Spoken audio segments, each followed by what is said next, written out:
நெஞ்சில் குடியிருக்கும்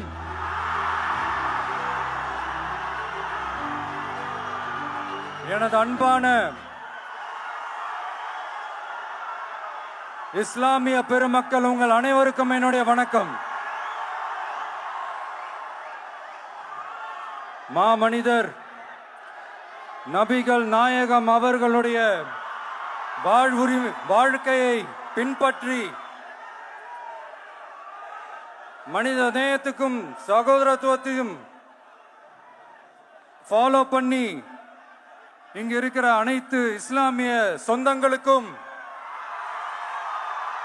என்னுடைய இந்த அன்பான அழைப்பை ஏத்துக்கிட்டு நீங்க எல்லாரும் வந்து கலந்துகிட்டதுக்கு மிக்க மிக்க மகிழ்ச்சி.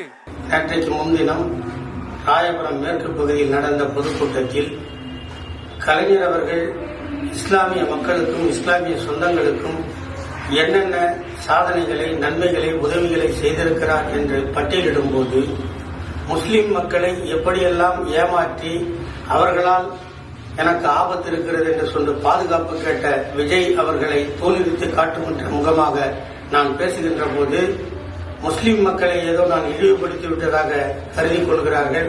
அதை சில பேர் இட்டுக்கட்டி பரப்புரை செய்கிறார்கள். நான் வாழுகின்ற பகுதி முஸ்லிம்கள் நிறைந்த பகுதி. என் வீட்டில் அருகில் இருப்பது மசூதி.